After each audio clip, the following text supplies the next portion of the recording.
CID को बुलाना पड़ेगा।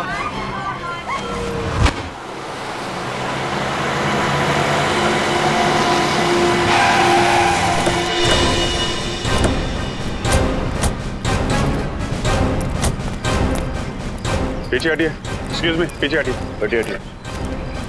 किसने फोन किया था? सर मैंने फोन किया था। माय गॉड, इतना सारा खून। क्या हुआ, क्या था? सर बच्चा तेजी से भागता हुआ आया, साइकिल से टकराया और बेहोश हो गया। कहाँ पे? आइए सर मैं बताता आपको। सर इस तरफ। इधर से आ रहा था बच्चा?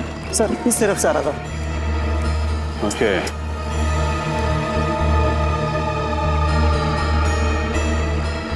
सर। हाँ सर लगता है वो खून बच्चे का नहीं है सर। क्या? खून बच्चे का नहीं है? नहीं सर, उसके शरीर पे कोई चोट के निशान नहीं है। तो फिर ये खून आया कहाँ से? हटना बेटा, हटो बेटा। बेटा घबराओ मत बेटा, हैं? आपको कुछ नहीं होगा, हम लोग सीआईडी से हैं। ये खून कैसे लगा आपको? हाँ? हाँ? सर लगता है किसी गहरे सदमे में है, जिसकी वजह से कुछ बोल नहीं पा रहा। सर लगता है ये बच्चा देख नहीं सकता। पंकज एक काम कर, लड़का इस डायरेक्शन से आया ना, तुम इस तरफ जाओ और उधर जाके देखो कि कोई एक्सीडेंट वगैरह तो नहीं हुआ है। विनी, बच्चे को फॉरेंसिक लैब लेके जाते हैं। सर उनके साथ भी बताएंगे कि खून का राज क्या है।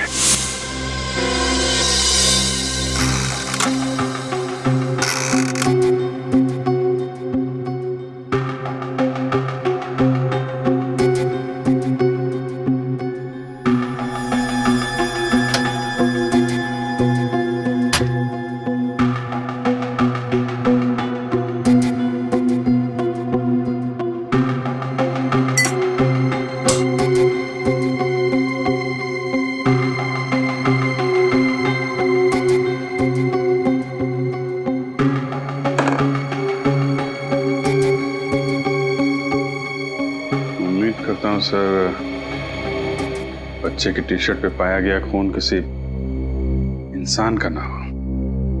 हाँ अभिजीत, हेमोट्रेस टेस्ट करते हैं, उसे पता चल जाएगा।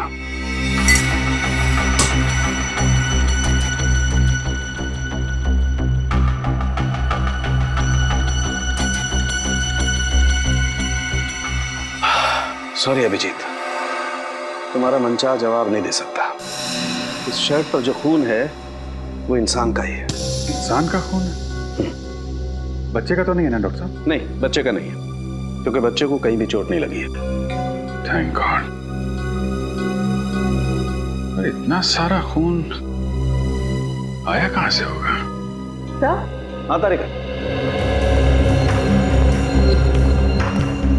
सर इस चप्पल पे जो मिट्टी लगी हुई है उस पर खून मिला हुआ है और उसके साथ साथ घास का तिनका भी। घास का तिनका? मतलब ये बच्चा किसी गार्डन वगैरह से आया होगा। अभी पता करते हैं। तारिका जरा टेस्ट। सर। हाँ श्रेय? सर जिस जगह पर वो बच्चा मिला था, मैंने आसपास का पूरा इलाका छान मारा, कहीं भी कोई हादसा या एक्सीडेंट नहीं हुआ है। हाँ? पुलिस स्टेशन से चेक किया? जी सर, पिछले 15 दिनों में किसी के भी लापता होने की खबर दर्ज नहीं कराई गई है। कमाल है। फिर ये बच्चा आया कहां से होगा? अभिजीत। हाँ डॉक्टर साहब? अभिजीत, इस शर्ट पर एक नहीं 3 लोगों का खून मिला है। क्या? 3 लोगों का खून? माय गॉड, मतलब 3 लोग जख्मी हुए हैं या फिर मारे गए। अभिजीत। हाँ तारिका? अभिजीत, इस मिट्टी में जंतु और कीटाणुनाशक दवाइयां मिली है। जंतु और कीटाणुनाशक दवाइयां? मतलब ये बात पक्की है कि बच्चा किसी खेत खलियान से ही गुजरा है। सर उस इलाके की छानबीन करते वक्त हमने वहां कुछ खेत और फार्म हाउसेस देखे थे। फार्म हाउस, घास का तिनका, जंतु और कीटनाशक दवाइयां, फार्म हाउस। वाह तारिका जी वाह, आपने तो हमारा काम आसान कर दिया। भाई साहब, सिर्फ तारिका जी ने आपका काम आसान किया? नहीं, ये ऐसा मैंने कब कहा? नहीं, लेकिन आपने ये भी तो नहीं कहा कि सालुखे ने कुछ किया है। सालुखे साहब, आप भी बिल्कुल क्यूट बच्चों की तरह बुरा मान जाते हो यार। एक तारिका, ये अभिजीत मेरी तारीफ कर रहा था कि मेरी टांग खींच रहा था। अरे सर, आप भी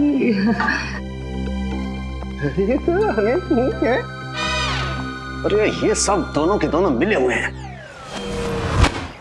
सर इतने सारे फार्म हाउस चेक किए, कहीं कुछ पता नहीं चला। हो सकता है यहाँ कुछ पता चले।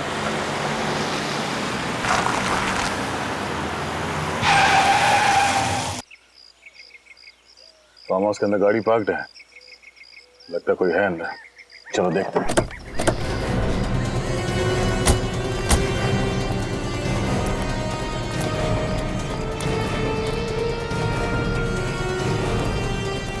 अंदर चल के देखते हैं।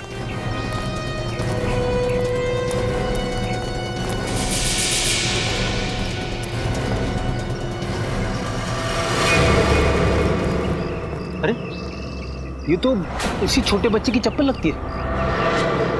लगता है हमारी तलाश यहीं पे खत्म होगी। चलो सावधान रहना, कोई अभी भी अंदर हो सकता है।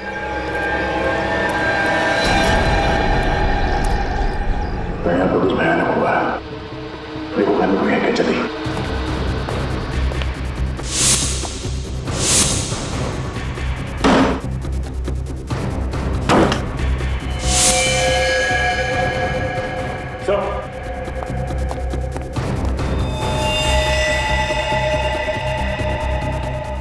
चार लाशें घर में। फॉरेंसिक को बुलाओ।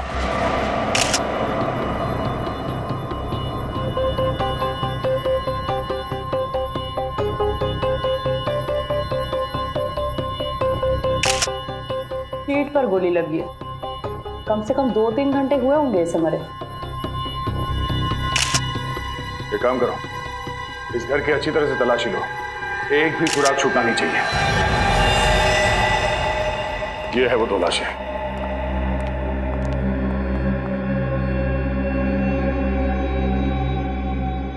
इसे भी ठीक छाती पर गोली मारी गई है, जैसे उस आदमी को कमरे में। यानी डॉक्टर सालों ठीक बोल रहे थे।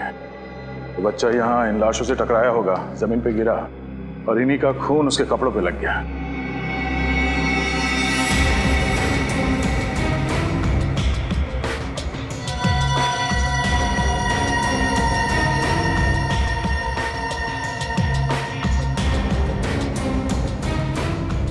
डॉक्टर तारिका, लगता है कि सारे खून इसी गन से हुई है। तो खूनी मर्डर वेपन यहाँ पे छोड़ के क्यों भाग गया? मुझे तो लगता है कि इस आदमी ने खुद अपने आप पे गोली मारी है। इस आदमी ने अपने आप पे गोली मारी है? यानी आप ये कहना चाहती हैं कि पहले इस आदमी ने इन तीनों को मारा और उसके बाद खुद अपने आप को गोली मार ली? शायद। सर पूरा घर चेक करिए, तिजोरी अलमारी सब कुछ सही सलामत है। सही सलामत है, मतलब चोरी का मामला नहीं है? सर हाँ, सारे दरवाजे और खिड़कियां भी सही सलामत है। इसका मतलब खूनी जबरदस्ती इस घर में नहीं घुसा है। हो सकता है ये चारों मरने वाले उस खूनी को जानते हो और इन्हीं लोगों के साथ वो यहाँ इस फार्म हाउस पे आया होगा।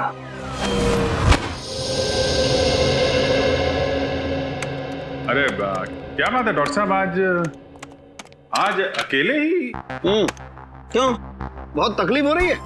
लैब अच्छी नहीं लग रही होगी, सुनी सुनी लग रही होगी। तारिका जी नहीं है ना? नहीं मेरे वो मतलब नहीं था। अरे मैं जानता हूँ तुम्हारा मतलब यार, तुम बोलते कुछ और हो, तुम्हारे मन में कुछ और होता है। अरे सर, मैं इन चारों लाशों के खून के पीछे का मतलब जानने आया हूँ। आपको मालूम है तो बता दो बस। तुम मुझसे क्यों पूछ रहे हो भाई? जाकर के तारिका जी से पूछ लो, वो बता देंगी तुम्हें सब कुछ।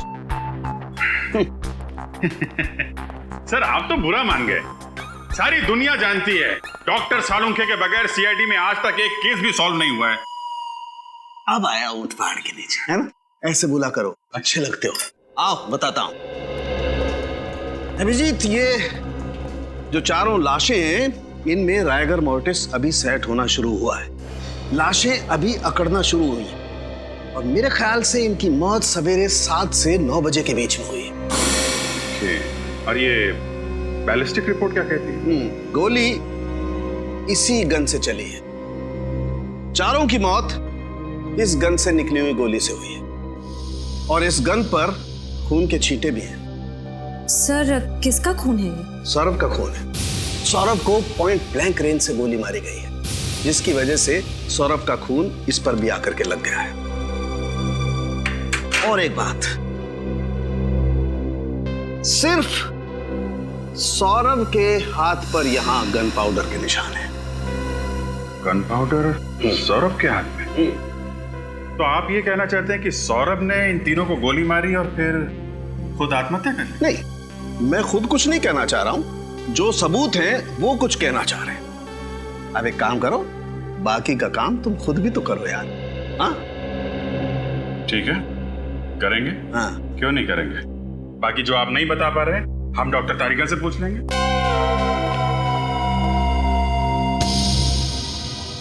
पूर्वी, इस सौरभ के पास से जो गन मिली थी उसके बारे में क्या पता चला? किसकी थी वो गन? वो गन इसी के नाम पे रजिस्टर्ड थी। वो गन सौरभ के नाम पर ही रजिस्टर्ड है।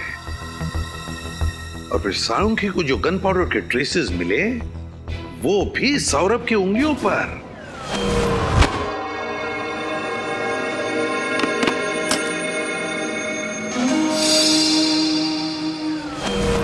सर ये आनंद की बहन निशा जी आई।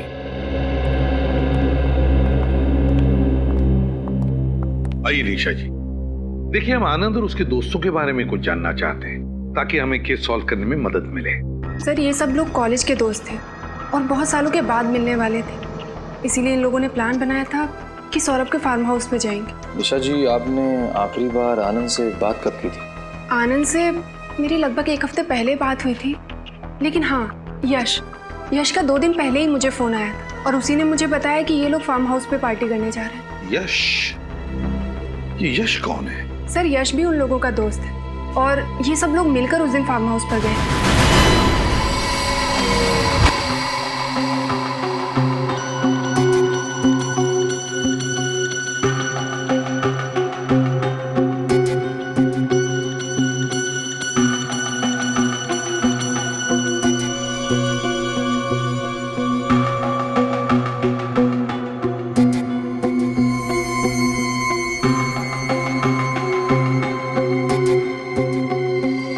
सौरभ, विशाल, आनंद और नितिन, 4 ही लोग तो थे फार्म हाउस पर।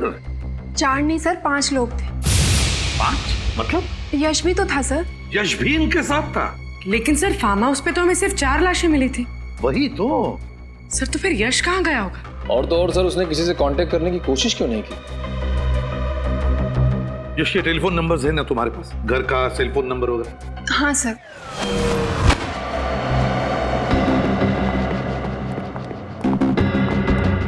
ये देखो, कोई सुराग मिला डॉक्टर तारिका? पता नहीं कितने काम का है, लेकिन थोड़ा अजीब जरूर है। क्यों? अजीब क्या है? इस बाल की लंबाई देखो। यहाँ पर जितने भी लोग मरे थे उनमें से किसी के भी बाल इतने लंबे नहीं थे।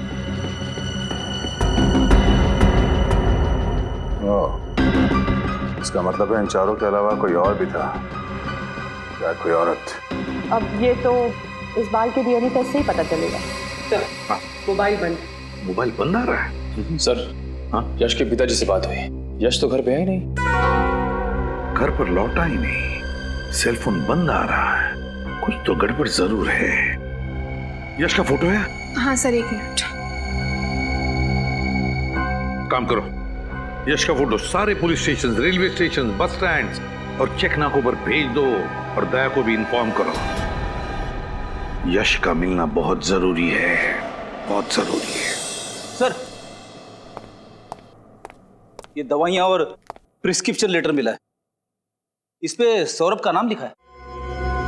सौरभ? तो प्रिस्क्रिप्शन दिया है डॉक्टर मुकेश ने। ये दवाई दिखाइए। ये दवाइयाँ तो अक्सर उन लोगों को दी जाती है जो डिप्रेशन और टेंशन के शिकार होते हैं। वाह, तो सौरभ को किस बात की टेंशन थी, अब वो तो ये डॉक्टर मुकेश ही बताएंगे।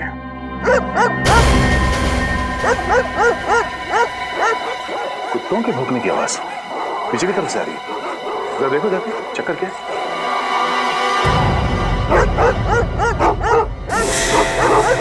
भौंकने की आवाज इधर से आ रही है। किस तरफ?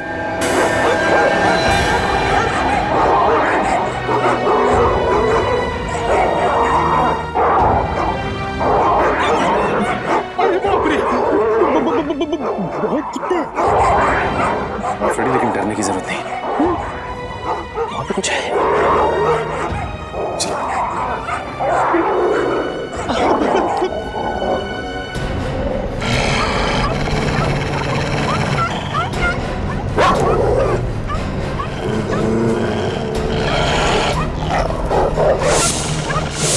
My God.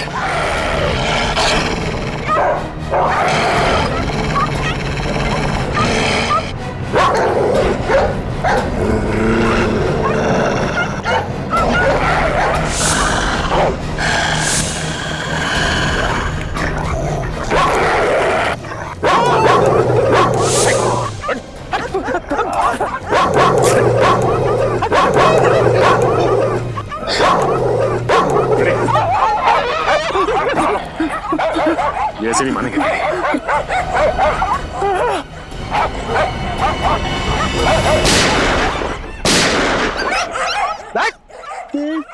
फ्रेडी से टक्कर?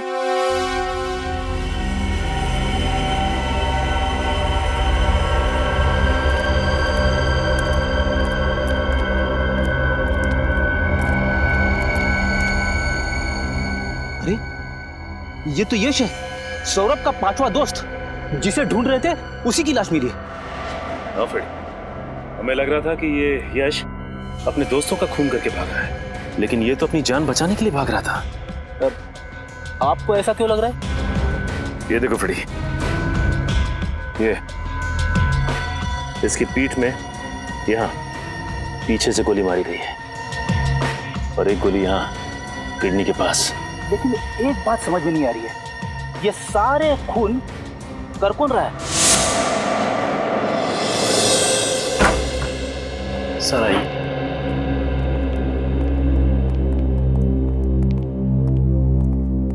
सर सीआईडी ऑफिसर साहब से मिलना है। मैं बाद में बात करता हूँ, बैठिए। Thank you doctor. Mister Saurabh का इलाज आप ही करते हैं? हाँ, कई सालों। ये दवाइयाँ आप ही ने सौरभ जी को प्रिस्क्राइब की थी? जी हाँ। क्या बीमारी थी सौरभ को?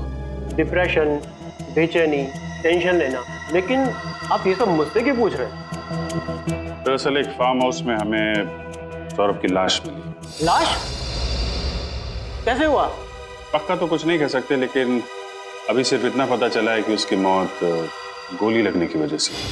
गोली चलाई गई उस पर? सिर्फ उनका ही नहीं, उनके 4 दोस्तों का भी खून हुआ और हमें शक है पहले उन्होंने उन चारों की जान ली, फिर अपने आप को भी मार लिया। मुझे नहीं लगता कि सौरभ ने किसी का खून किया होगा। मैं कई सालों से उसका इलाज कर रहा हूँ और उसकी हालत में काफी सुधार था। लेकिन पूरी तरह से तो ठीक नहीं हुआ। लेकिन उससे ऐसी कोई बीमारी नहीं थी कि इंसान उस बीमारी में किसी का खून कर दे। उसकी दवाइयों का भी कोई साइड इफेक्ट नहीं था। लेकिन सर वो तो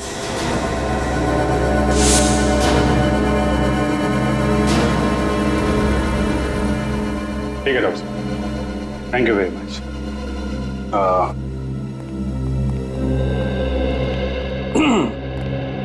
छोड़ने नहीं चलोगे?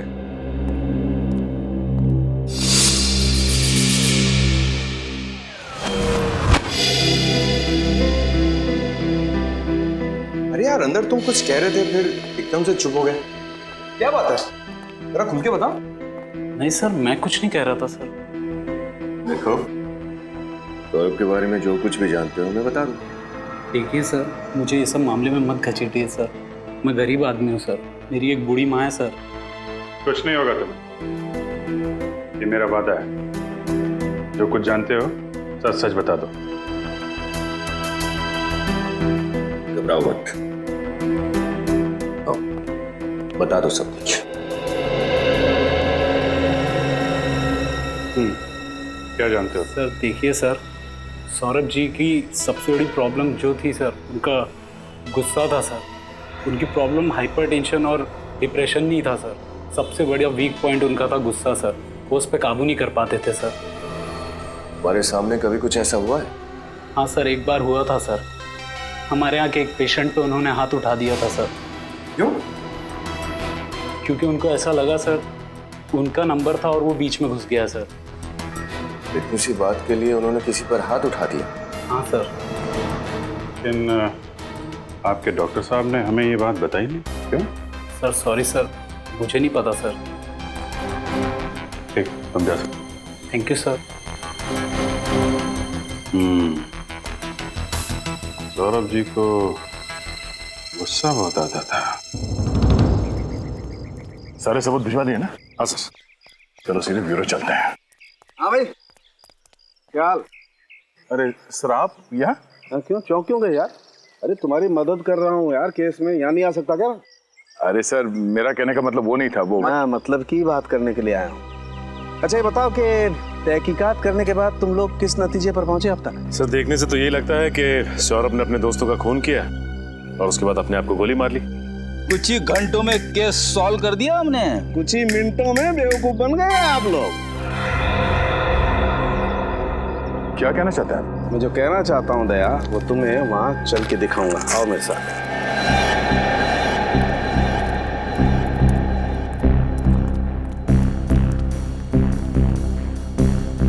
यही जगह है ना जहां पर सौरभ की लाश थी? हाँ सर, यहाँ पे। हाँ।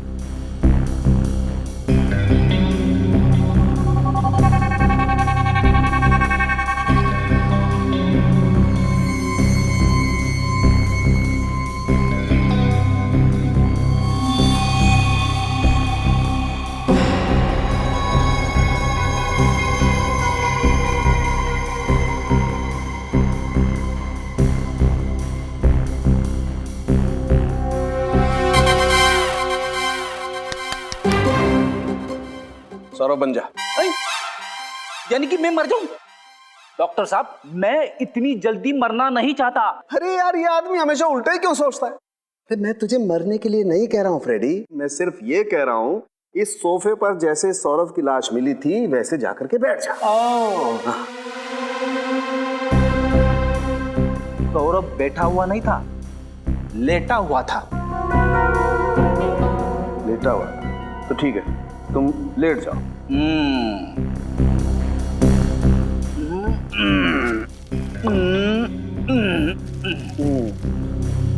ऐसे ही लेटा हुआ था दया?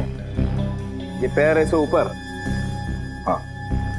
और गर्दन ऐसे पीछे? पीछे की तरफ। ओह। और दया, अगर किसी इंसान को अपने आप को गोली मारनी होगी तो स्वाभाविक रूप से उसे थोड़ा सा आगे की तरफ झुकना पड़ेगा। खड़े, आगे की तरफ झुक। अरे क्या मुसीबत है डॉक्टर साहब? अरे मुसीबत कुछ नहीं है, जो कह रहा हूँ कर, आगे झुकना। कैसे झुकूं? अटक जाऊंगा। अरे पैर नीचे कर यार। हाँ। ऐसे ऐसे, ये।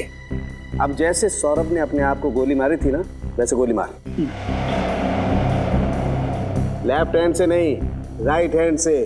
सौरभ लेफ्ट हैंडेड था। नहीं, सौरभ राइट हैंडेड था।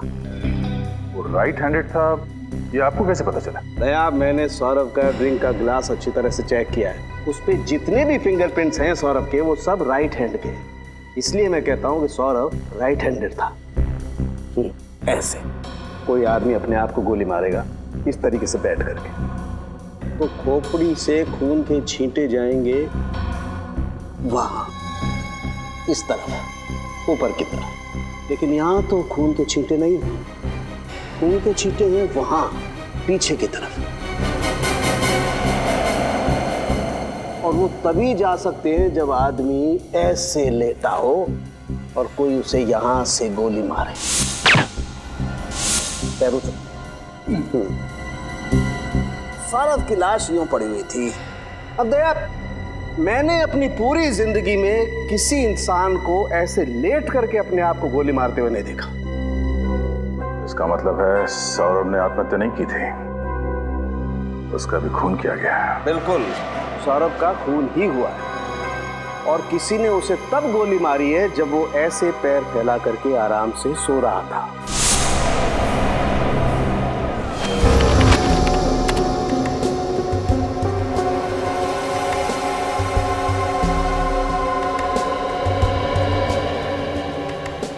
अभिजीत, सौरभ और यश के जूतों में मिली मिट्टी मैच नहीं करती है, अलग अलग है। मतलब यश का भी खून सौरभ ने नहीं किया है, वो नहीं कोई और ही है। सर, फार्म हाउस में जो बाल मिला था उसकी डीएनए रिपोर्ट आ चुकी है। ये बाल किसी लड़की का है। वाह कारिका जी वाह, आप कुछ ना कुछ नया मोड़ लेके आती है केस में, कैसे कर लेती है? नमस्ते। नमस्ते नमस्ते क्या कारिका जी, आपको समझाती क्यों नहीं है? अरे मैं क्या, अच्छा छोड़िए, क्या क्या पता चला इसे डीएनए रिपोर्ट से? ये लड़की का डीएनए उन 5 मरे हुए लोगों में से एक आनंद के डीएनए से मैच करता है। आनंद के डीएनए से? यानी उसकी कोई रिश्तेदार?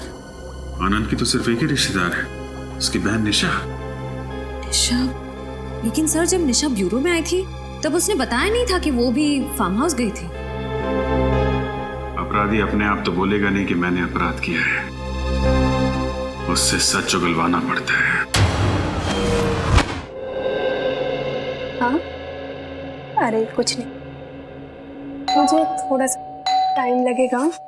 हाँ, मैं बस थोड़ी देर में रेडी हो जाऊंगी और उसके बाद तुम्हारे पास पहुंचती हूँ। हाँ ऑफ कोर्स। अरे तुझे याद है लास्ट टाइम हम लोग गए थे, कितना मजा आया था। वो सब लोग इस बार भी आ रहे हैं ना? पक्का? ओह वाह, फिर तो बहुत मजा आएगा। अरे हाँ पापा, तुम लोग पहुंचो, मैं बस 5 मिनट में पहुंचती हूँ। कहाँ जा रही निशा जी?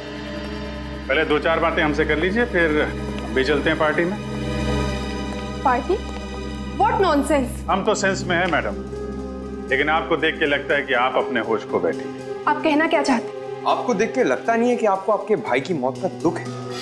ऐसा लग रहा है कि आप पार्टी करने जा रही हैं। देखिए, ये मेरी निजी जिंदगी, और मेरी निजी जिंदगी में मैं क्या करती हूँ क्या नहीं, इस बात से आप लोगों को कोई प्रॉब्लम नहीं होनी चाहिए। बिल्कुल नहीं मैडम, लेकिन अगर आप किसी और की जिंदगी के साथ खेल खेलेंगे तो हमें जरूर प्रॉब्लम होगी। लेकिन मैंने किया क्या है? सबसे पहले आपने हमसे झूठ बोला है कि आप उस रात सौरभ के फार्म हाउस में नहीं थे। मैं क्यों झूठ बोलूं? क्यों झूठ बोलेंगे ये आप बताइए, क्योंकि अगर हमने साबित कर दिया तो आपके लिए मुश्किल हो जाएगी।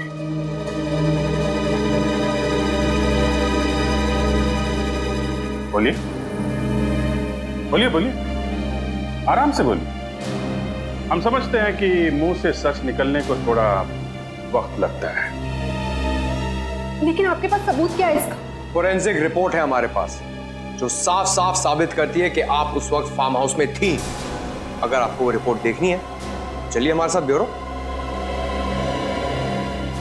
हाँ, मैं उस दिन फार्म हाउस गई थी, लेकिन इस खून से मेरा कोई लेना देना नहीं। हमें सब कुछ पता चल चुका है निशा जी, आपके भाई के साथ आपकी बनती नहीं थी, प्रॉपर्टी का केस चल रहा था, और उसकी मौत के बाद आपका रास्ता साफ हो गया और प्रॉपर्टी आपके नाम हो गई। हाँ, ये बात सच है कि मेरी और आनंद की बिल्कुल नहीं बनती। तो फिर आप वहां फार्म हाउस क्यों गए? क्योंकि सौरभ और बाकी लोगों ने मुझे फोर्स किया, कहने लगे कि इतने सालों के बाद मिल रहे तो तुझे आना ही होगा। मैं गई जरूर थी, लेकिन मैं थोड़ी देर बाद ही वहां से निकल गई। क्यों? क्योंकि उस रात आनंद और मेरा झगड़ा हुआ था और मेरा मूड ऑफ हो गया, तो मैंने वहां से जाना ही जरूरी समझा। ये बात आपने पहले क्यों नहीं बताई हमें? मैं डर गई। मुझे लगा कि अगर मैं आप लोगों को ये बात बताऊंगी तो आप लोग उल्टा मेरे ऊपर ही शक करने लगेंगे। वहां से निकलने के बाद आप कहाँ गए? उसके बाद मैं घर पे आकर सो गई थी। वाह, बहाना अच्छा बनाया ताकि किसी गवाह की जरूरत ना पड़े, लेकिन जब तक ये केस सॉल्व नहीं हो जाता आपको ब्यूरो में रहना पड़ेगा।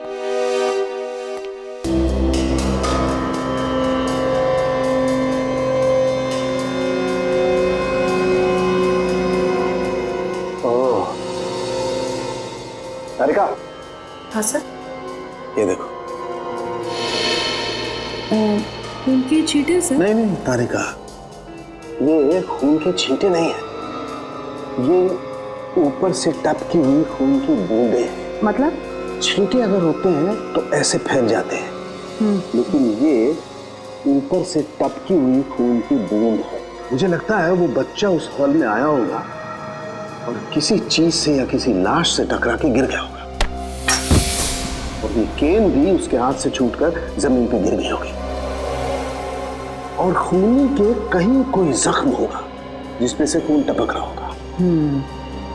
खूनी बाय द वे इस केन के पास आया और उसके जख्म में से 2 बूंदें खून की टपक के यहाँ लग गई। हम इस खून को चेक कर लेते हैं जैसे बाकी के खून का सैंपल लिया था, फिर मैच करके देखेंगे आखिर ये खून है किसका।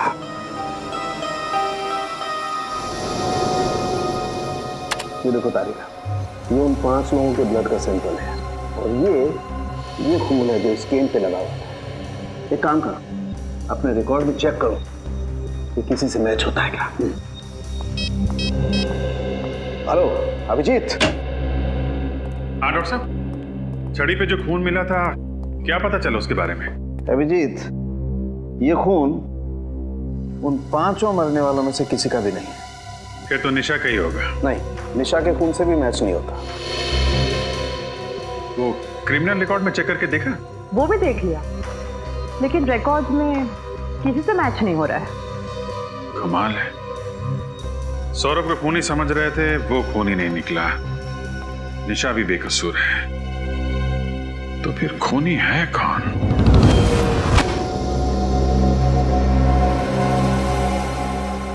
एक बात तो पक्की है कि इन 5 में से किसी ने भी किसी को नहीं मारा और ना ही किसी ने आत्महत्या की है। सर, जिस किसी ने भी ये किया है उसे पहले से मालूम था कि ये 5 दोस्त उस फार्म हाउस में एक ही छत के नीचे मिलने वाले थे। मगर इन 5 को क्यों मारा? 5 को क्यों मारा? ऐसे भी क्या दुश्मनी? सर, ये 5 कॉलेज के टाइम के दोस्त थे सर। मतलब जो कुछ भी हुआ कॉलेज में हुआ, पर अब इन 5 की मौत के साथ वो राज भी दफन हो गया। सर, सौरभ के माता पिता। नमस्ते, माफ कीजिए हमें, हम आप लोगों को थोड़ी तकलीफ दे रहे हैं। बात यह है कि आपके बेटे के खूनी तक पहुंचने के लिए हमें आपकी थोड़ी मदद चाहिए। क्या आपके बेटे का किसी के साथ कोई झगड़ा वगड़ा था? किसी से कोई दुश्मनी? नहीं, दुश्मनी का तो सवाल ही नहीं उठता। बहुत शांत स्वभाव का था सर वो, किसी से ज्यादा बातें भी नहीं करता था वो। अच्छा ये बताइए कि आपका बेटा सौरभ डॉक्टर मुकेश के पास इलाज के लिए जाता था? जी हाँ। लेकिन क्यों? अपने चिड़चिड़ेपन, टेंशन और नींद ना आना, इसके लिए। मगर बचपन से वो ऐसा नहीं था सर, मुझे आज भी याद है। वो कॉलेज की आखिरी दिन वाली पार्टी की रात थी, बस उसी रात से वो ऐसा हो गया। क्या हुआ था उस रात को? पता नहीं सर, बस पार्टी से आया और सीधा ही अपने कमरे में चला गया। 3 दिन तक वो बाहर नहीं आया, ना कुछ खाया ना कुछ पिया, कुछ भी नहीं सर, कुछ भी नहीं। इसीलिए हमने डॉक्टर मुकेश की मदद ली, उनसे हमारे घरेलू संबंध थे। बाद में वो धीरे धीरे ठीक भी हो रहा था। ये सब उसके कॉलेज के दोस्तों की वजह से हुआ। मैंने उसे मना किया था, उसने मेरी बात मानी और उनसे अपना रिश्ता भी तोड़ दिया।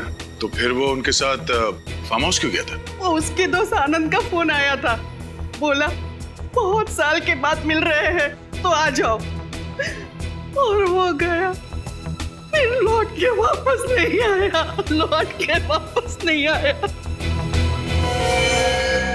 पूर्वी, जरा इन्हें छोड़ा ना।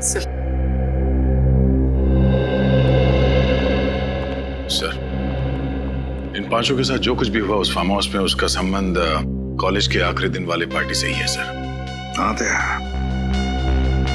तभी कुछ तो हुआ है। दया, पता लगाना पड़ेगा इन 5 के बारे में, पता लगाना पड़ेगा इनके अतीत के बारे में। तभी पता चल जाएगा क्या हुआ था उस रात को। सर, अजीत से फोन पर सारी बात हुई थी। उसने बोला था कि हल्के नीले कलर की टी शर्ट में यहीं पर जॉगिंग कर रहा है और यहाँ पर जो ठेला है उसी के पास मिलेगा। कोई दिख नहीं रहा सर यहाँ। देखते हैं। ये सामने से आ रहा है नीली शर्ट में, शायद यही है, अजीत ही है।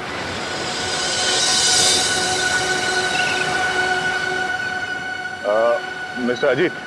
जी हाँ, आप लोग सीआईडी से? जी। कहिए सर, मैं आपकी क्या मदद कर सकता हूँ? हमें इन पांचों के अतीत के बारे में कुछ जानकारी चाहिए थी, इसलिए हम आपसे मिलने आए।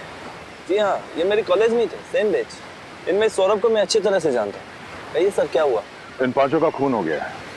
खून? पांचों का एक साथ? आप इन्हें अच्छी तरह से जानते थे, तो क्या आप बता सकते हैं कि कॉलेज के आखिरी दिन में जो पार्टी हुई थी उसमें क्या हुआ था एग्जैक्टली? उस रात अरे इन पांचों ने तो हंगामा किया था। इन्होंने शराब पीकर गाली गलौज किया था और कॉलेज के ट्यूबलाइट पर शीशे तोड़ दिए थे। इसलिए कॉलेज के डीन ने इन्हें कॉलेज से बाहर निकाल दिया था। तो कैंपस से निकाले जाने के बाद ये लोग कहाँ गए होंगे, कुछ अंदाजा है? सर पक्का तो पता नहीं, मगर ये लोग गुस्से में चिल्ला चिल्ला कर कह रहे थे कि हमें भी इस घटिया पार्टी में नहीं रहना, हम जा रहे हैं सौरभ के फार्म हाउस पर, वहाँ शानदार पार्टी करेंगे। शायद वहीं गए होंगे। ठीक है, आपकी जानकारी के लिए बहुत बहुत धन्यवाद। Thank you. Yes sir. Sir, उस रात ये पांचों दोस्त एक साथ सौरभ के फार्म हाउस गए थे और इन लोगों ने हद से ज्यादा पी रखी थी। उस रात फार्म हाउस के रास्ते में जरूर कुछ हुआ था जिसकी वजह से सौरभ को गहरा सदमा लगा। पता करना पड़ेगा कि हुआ क्या था उस रात।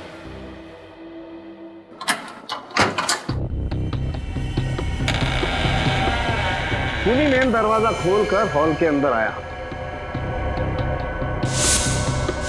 जो कि सौरभ और उसके दोस्त या तो बंद करना भूल गए थे या खूनी के हाथ में चाबी थी। सौरभ उस सोफे पर बैठा हुआ था।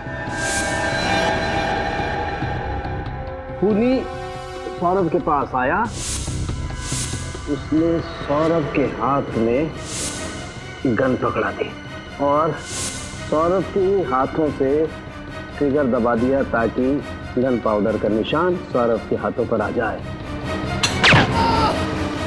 सौरभ की चीख सुनकर विशाल कमरे में से बाहर आया और जैसे विशाल कमरे से बाहर आया, खूनी ने उस पर भी गोली चला दी। विशाल को गोली लगने के बाद आनंद और नितिन हॉल में आए। मुझे मत मारो। खूनी ने आनंद को भागने का मौका नहीं दिया और उसके सीने पे गोली मार दी। भागने का मौका मिलते नितिन दरवाजे की तरफ भागा। जैसे वो भागा, खूनी ने उसे भी गोली मार दी उसके पीठ में। यश फार्म हाउस से निकल के जंगल के रास्ते भागा। खूनी ने उसका पीछा किया और उसके पीठ पे और गुर्दे पे गोली चला दी। खूनी लौटकर फिर से फार्म हाउस में आया और उसने अपनी गन सौरभ के पास रख दी। और जब बच्चा फार्म हाउस में आया तो इन्हीं लाशों से टकरा के गिर गया होगा। तभी इन तीनों का खून उसके शर्ट पे लग गया और घबरा के बच्चा यहां से बाहर भाग गया। अभिजीत, जंगल में जहां पर यश की लाश मिली, दोबारा वहीं पे जाकर अच्छी तरह से चेक करो, अच्छी तरह से चेक करो। कोई ना कोई सुराग है जो हमारी आंखों से छूटा है। ढूंढो उस सुराग को। फार्म हाउस शहर से काफी दूर है, पैदल तो नहीं आया होगा कोई। फिर यही वो जगह है जहां से हमें यश की लाश मिली थी सर। यहाँ से एक काम करते हैं, आसपास अच्छी तरह से चेक करते हैं, कुछ ना कुछ तो जरूर मिलेगा। देखो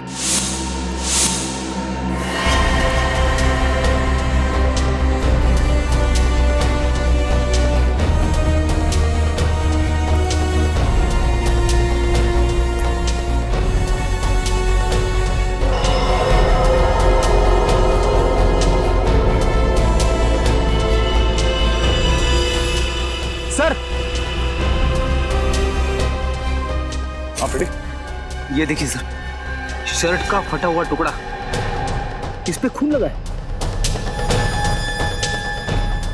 हाँ, इसका मतलब खूनी यहां से भागा होगा और हड़बड़ी में उसका शर्ट इस झाड़ में फंस गया और उसे पता तक नहीं चला।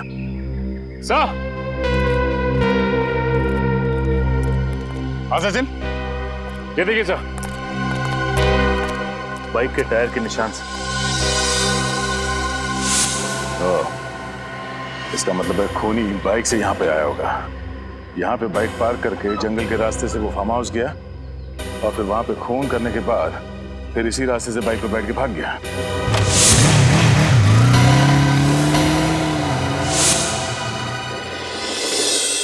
ओके हाँ सर, उस कपड़े के टुकड़े से उसे पहनने वाले का पता चला? देखो दया, कपड़ा किसने पहना था, खूनी कौन है, ये ढूंढना आप लोगों का काम है। मेरा काम है जो सुराग और सबूत मिले हैं उनकी जांच करके हकीकत आप लोगों के सामने रख दें। तो सर फिर इस सुराग से क्या हकीकत सामने आई है? इस कपड़े पर सौरभ के खून के अंश पाए गए और इस कपड़े पर मर्क्यूरी और कोयले के अंश भी मिले। कोयला और मर्क्यूरी? शायद मेरे पास इसका जवाब है। जब हम नक्शे में फार्म हाउस ढूंढे थे तब मेरी नजर यहाँ पड़ी। एक कोयले का खान है यहाँ पे, फार्म हाउस के रास्ते पे। सर यानी कि ये खूनी कोयले की खदान में काम करता होगा या फिर उसके आसपास रहता होगा।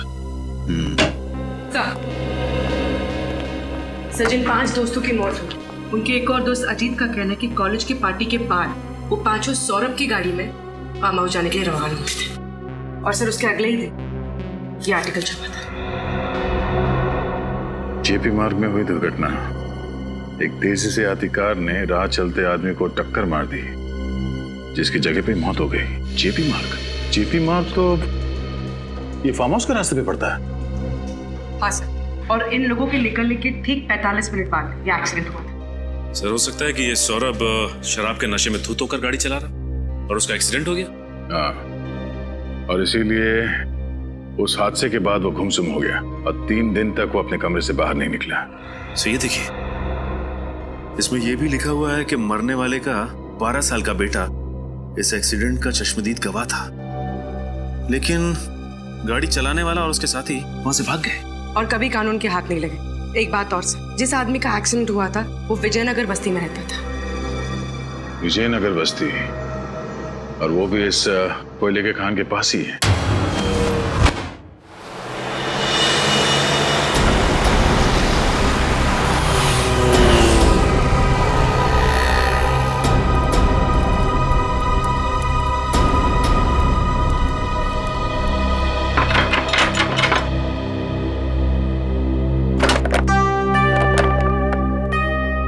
किससे मिलना आप लोग? जी आप ही से मिलना है, हम लोग सीआईडी से हैं। सीआईडी? जी। ये फोटो आपके पति की है? जी हाँ, इनको गुजरे तो 8 साल हो गए। इनकी मौत एक रोड एक्सीडेंट में हुई थी। हाँ, लेकिन 8 साल पहले के केस में सीआईडी को क्या दिलचस्पी हो सकती है? फिलहाल हम एक केस की तहकीकात कर रहे हैं जिसका संबंध आपके पति की मौत से है। मैं कुछ समझी नहीं। इस अखबार के हिसाब से जब आपके पति का एक्सीडेंट हुआ था उस वक्त आपका बेटा इकलौता चश्मदीद गवाह था, है ना? हाँ था तो, लेकिन उसका कुछ फायदा नहीं हुआ क्योंकि मेरे पति के खूनी पकड़े नहीं गए। अब आपका बेटा काफी बड़ा हो गया होगा। जी हाँ, बड़ा भी और समझदार भी। बहुत छोटी उम्र में घर की सारी जिम्मेदारियां संभाल ली थी उसने। आपका बेटा अभी घर पर नहीं है? जी नहीं, बाहर गया किसी काम से, आता ही होगा। क्यों?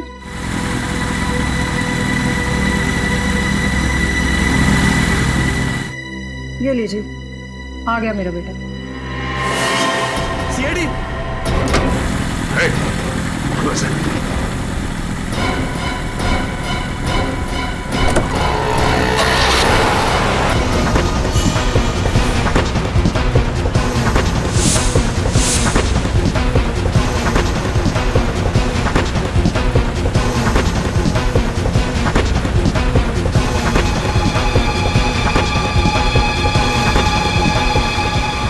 बच के जाएगा कहाँ?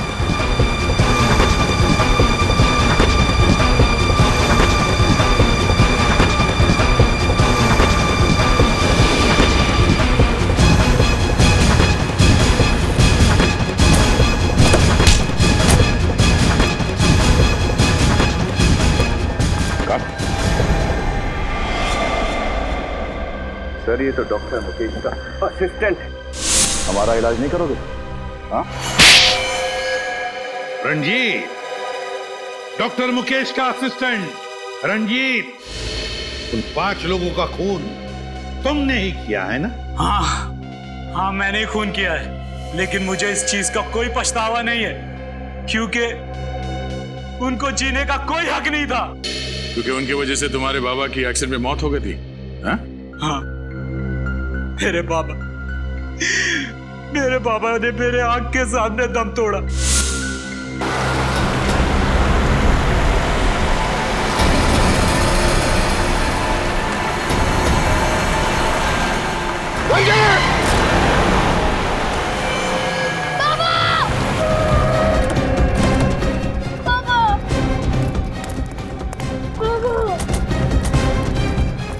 बाबा को मार दिया, मेरे बाबा को मार दिया। बाबा, बाबा,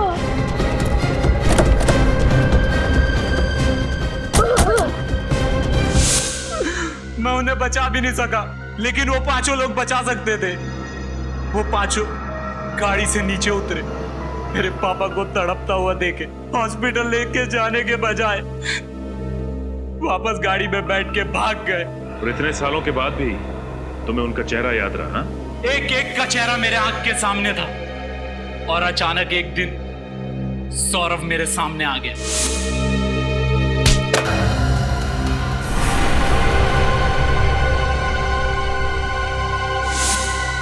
और मैंने उसे फौरन पहचान लिया और मैंने उसका पीछा किया। पीछा करने के बाद पता चला कि वो डॉक्टर मुकेश के पास अपना इलाज करवाता है। और इसीलिए बतौर असिस्टेंट तुमने डॉक्टर के यहाँ पे नौकरी कर ली? हाँ, एक दिन मेरे हाथ सौरभ की फाइल लगी, जिसमें सौरभ ने एक्सीडेंट वाली बात कही थी, और उसने डॉक्टर से कहा था कि उस एक्सीडेंट की वजह से मेरे बाबा की मौत हो गई। और फिर मेरा शक यकीन में बदल गया। और फिर तुमने बदला लेने का प्लान बनाया? हाँ, मुझे पता चल गया कि ये 5 दोस्त फार्म हाउस पे मिलने वाले हैं, तो मैं इसलिए वहां पहुंच गया। और सुबह तक इंतजार किया कि कब सब सो जाएंगे और तुम अपना बदला ले लो। पर सौरभ की गन वो तुम्हें मिली कहाँ से? एक दिन पहले जब सौरभ क्लिनिक आया था, मैंने उसकी चाबी चुरा ली और फिर गाड़ी में से गन, फिर चाबी मैंने टेबल पे हिसाब से रख दी थी। सब कुछ प्लान के मुताबिक चल रहा था, फिर भी आप लोगों को पता चल गया। तुम्हें क्या लगा इतना आसान है सीआईडी को बेवकूफ बनाना? 5 लोगों के खून करने के बाद भी तुम्हें कोई पछतावा नहीं? मेरे पापा को मारने के बाद उन्हें कोई पछतावा हुआ? मुझे अनाथ करके वो लोग चैन की जिंदगी जी रहे थे। यह अन्याय था और मुझे न्याय चाहिए था। न्याय। तुम्हारे बाबा के साथ जो कुछ भी हुआ उसका हमें जरूर अफसोस है, लेकिन किसी की जान लेने का तुम्हें कोई हक नहीं। कानून को तुमने अपने हाथ में ले लिया, 5 लोगों का खून किया, अब तुम्हें तो फांसी ही होगी, फांसी।